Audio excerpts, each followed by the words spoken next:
Last week, St. Louis Rams wide receiver Stedman had a little celebration. So he dropped to the ground and pretended to go to sleep in the corner of the end zone using the football as a pillow. Although no flag was thrown, Stedman Bailey's using the ball as a prop drew the league's attention and has apparently resulted in a fine. Bailey took to Twitter to voice his displeasure and share that he was fined. Bailey tweeting this and later deleting, hashtag NFL fine suck. I meant no harm by what I did. Shaking my head. Stephen A., should end zone celebrations be allowed? Yeah, it should. I think anything excessive is harmful, and I think anything excessive shouldn't be allowed.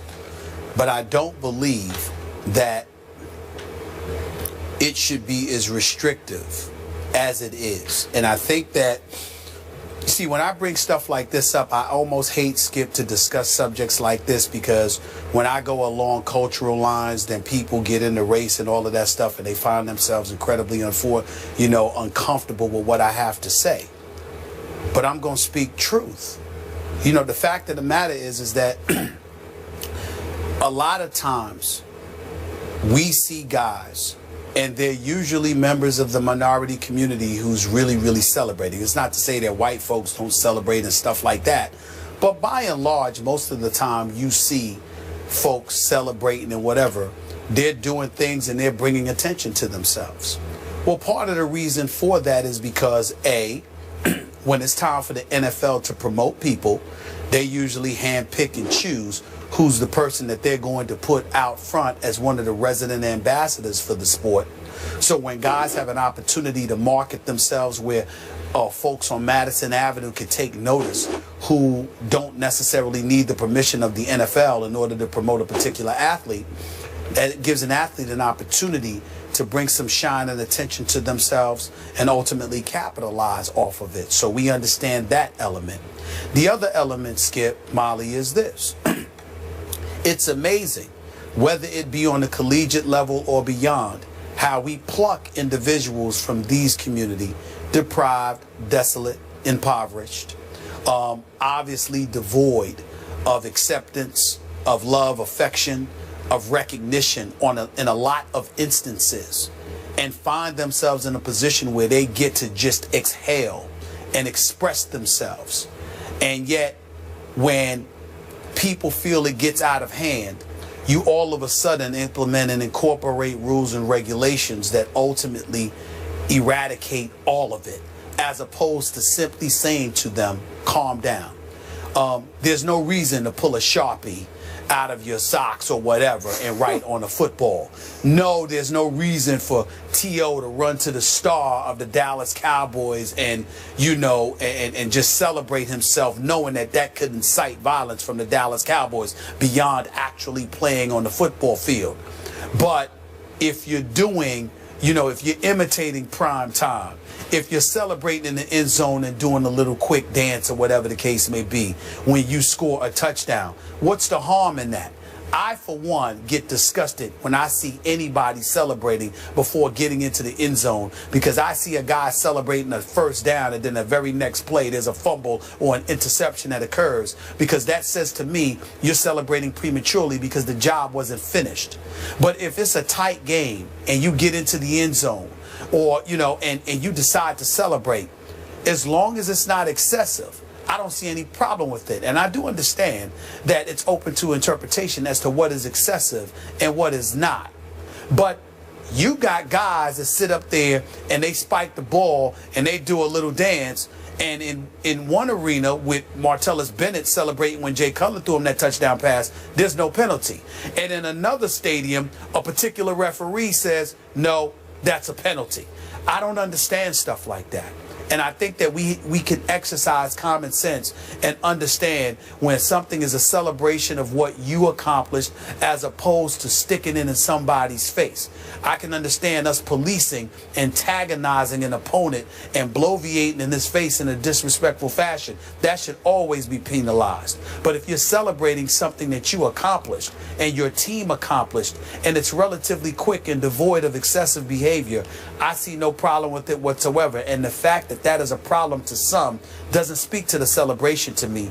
It speaks to the level of institutional control leagues are hell-bent on acquiring and maintaining.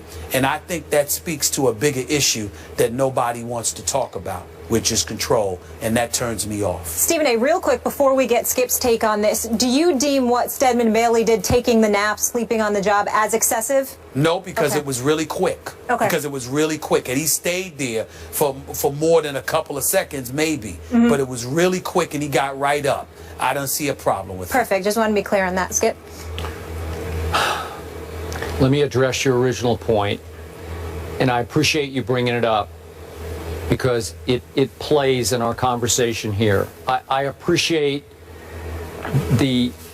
let's just say I'm sensitive to the potential racial undertones of a rule like this, the cultural, if you will, undertones of a rule like this. I get all that. But my question back to you is the NFL not as popular as ever? It is. It seems to gain popularity by the weekend, by the Sunday and the Monday night. And you can call me old school. This isn't about anything racial or cultural. It's about the NFL, the owners, protecting the most important product that they have, and that is the game itself.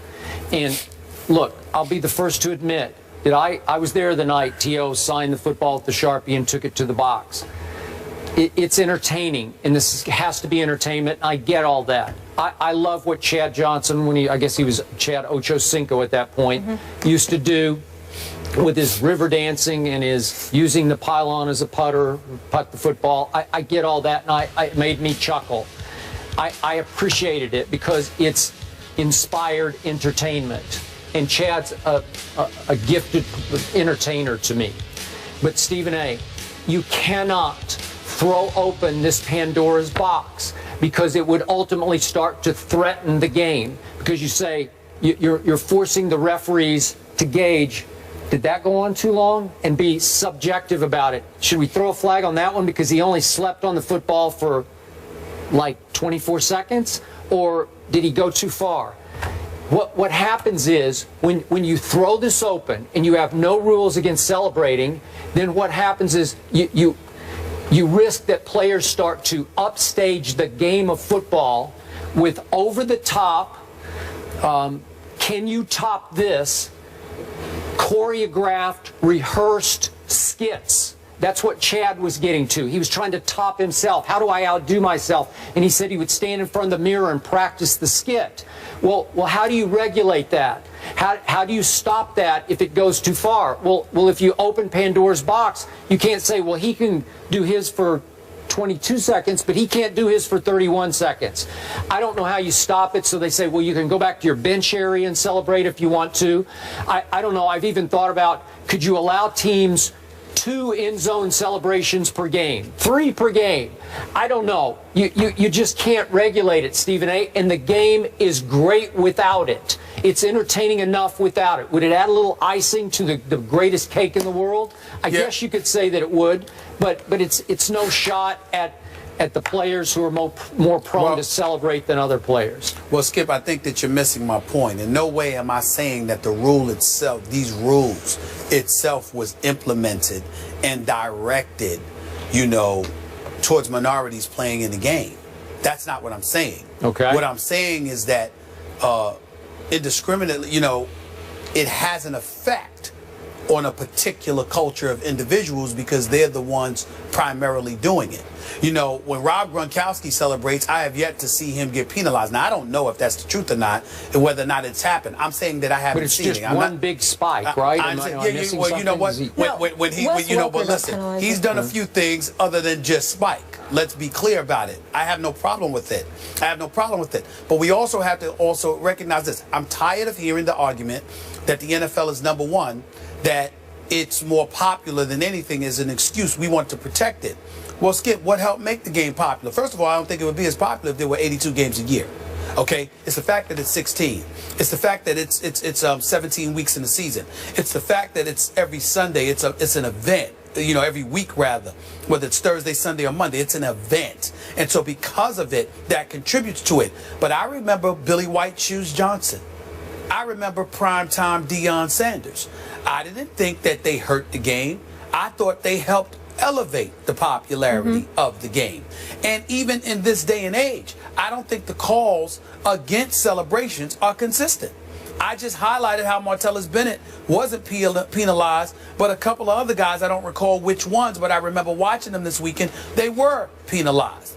I'm simply pointing out there's no consistency, there's no rhyme or reason to it. It seems to be at the discretion of the official, depending on which stadium you're in on a particular Sunday, Monday, or Thursday. And I'm saying that it's a problem for me. I think we all understand nobody's condoning excessive behavior. But I think the fact that they're so stringent with some of these rules, every time we turn around, it's a new rule. And that's why you have players, primarily of minority descent, that come at it and say, you've heard guys, and I think this is utterly ridiculous, please don't get me wrong, but you hear guys alluding to slavery and all of this other stuff. And of course that's excessive, because we certainly can't accuse them of experiencing that. It's an insult, to folks who actually did experience slavery to be saying such nonsense like that.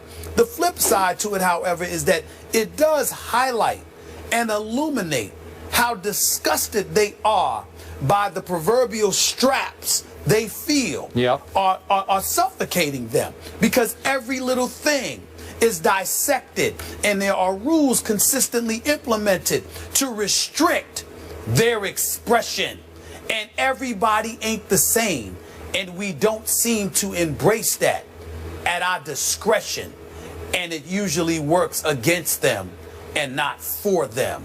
And I understand and empathize with that argument, because I do think that sometimes it's applicable. So the league just needs to calm down. We know what excessive is. Penalize that. But outside of that, pump the brakes and relax and stop acting like you're inhuman. You know what's excessive and what's not. If it's not excessive, calm down. That's all I'm saying. Fair enough. We got to go to break here now, and we're going to move on and talk about the Dallas Cowboys. Are they done? Well, our former Cowboy, Darren Woodson, is in the house, and we're going to get into that subject with him coming up next.